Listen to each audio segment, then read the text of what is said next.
Hello Game Gumshoes fans, Chris here. Another game review. This time we're going to present to you Night Eternal, the True Blood card game. I don't know why it's True Blood. I mean, maybe because HBO sponsored it. Maybe, I don't know, maybe they thought they could milk it a little bit more. I'm going to cover components. We'll talk a little bit about gameplay, and then we'll get to my beef. So, components. Nifty little booklet. Nice and glossy. Quick start reference on the back. Excellent thing.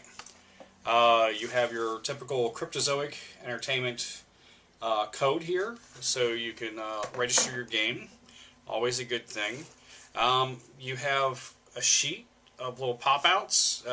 As you can see, I popped 3 out. That's because you have the regular coins, which the 1 through 5 players will get. One side says the Authority, the other side says Monarchy.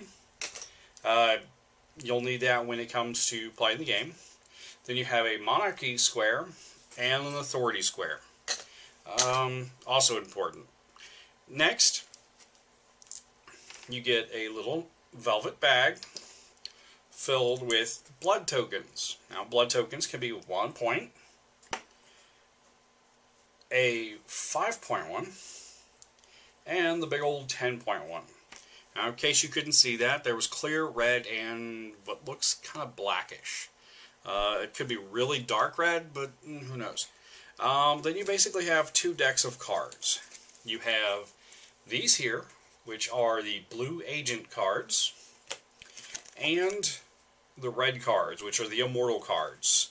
Now, I do cover the way the cards are laid out in the written review, but as a quick overview, the number 10 here is their power rating.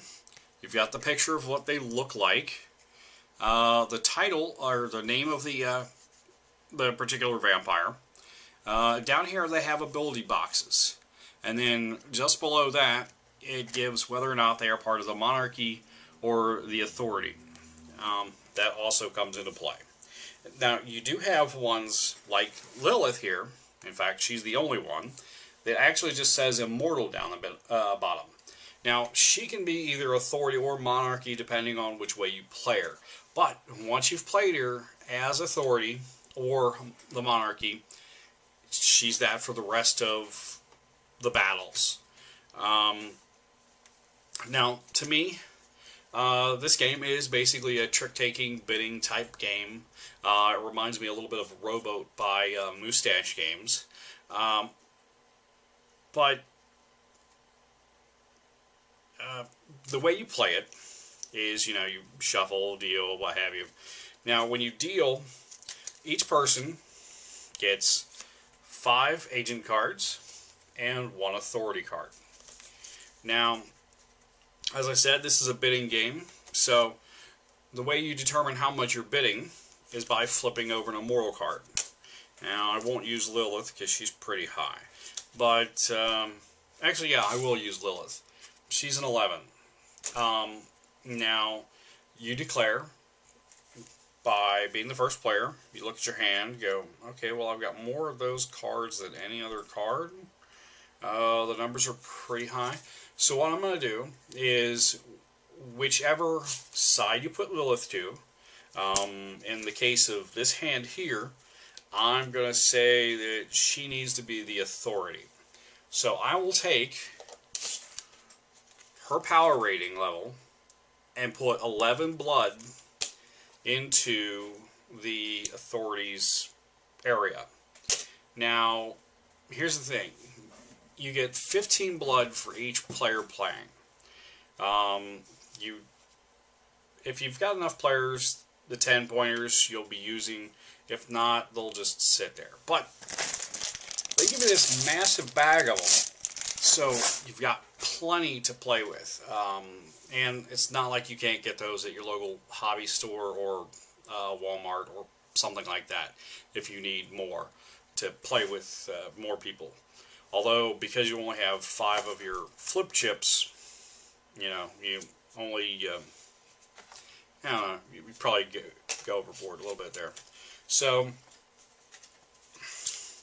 in this hand, I have as my immortal the Daywalker. I also have the Sanguist, the Imperialist, and the other monarchy agent, the Werewolf. Yes, there's one of your True Blood references. They talk about werewolves. Oh yeah, and witches, and makers.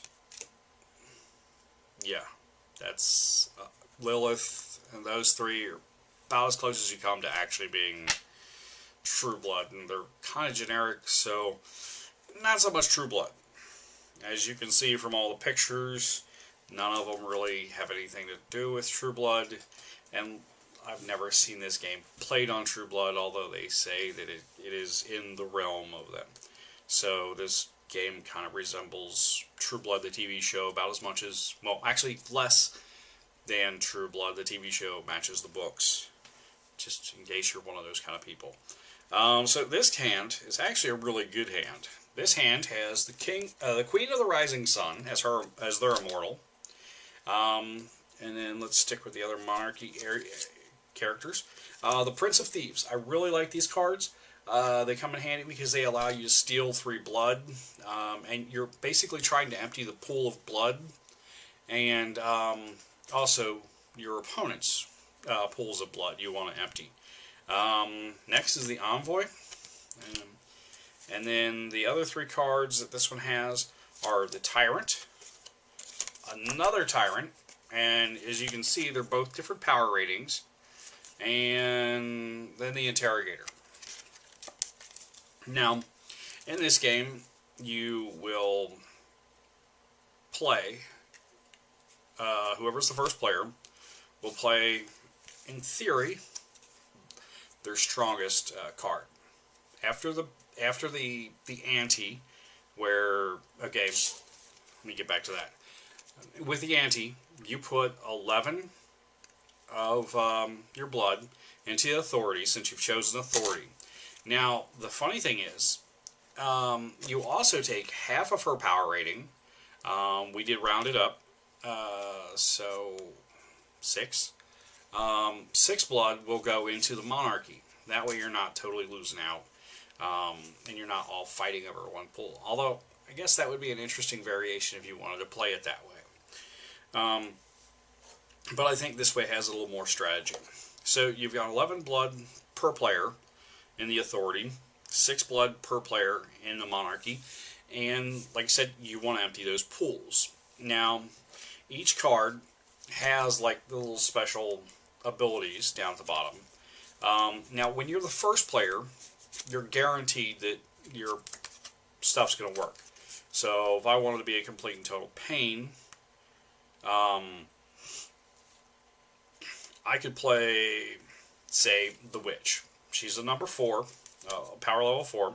Says the foe to your left must gift you with either a monarchy card from their hand or 5 blood, their choice. So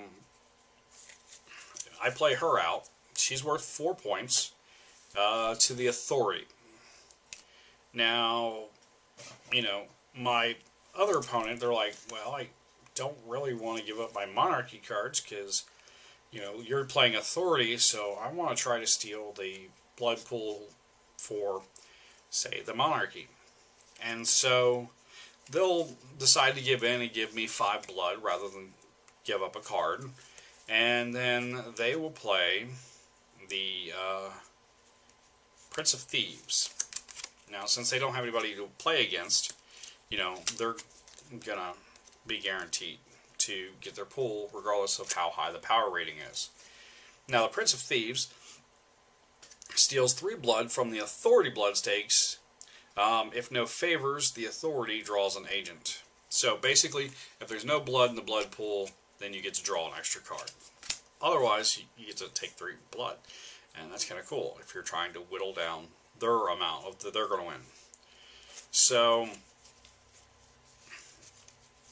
that being said, when you get to determine how they get to play their power, the first player is guaranteed that whatever effects are on their card is going to do. Now, in order for the next player's effects to work, they actually have to have a lower power rating than the person ahead of them. So it can really hurt you if you're playing strictly to get high points. But then again, going the other way, it kind of hurts too. And so we would play on and play on until you got to the end, where you had, 3 rounds played out. Now, by the end of the three rounds, I will have out the Witch, the Daywalker, and the Maker, and for a total of 14 points. Well,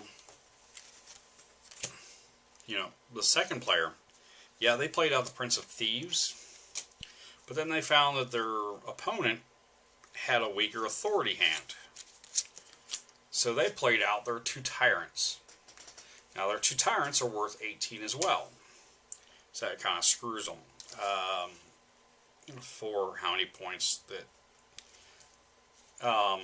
so you've got player 1 with 14 points.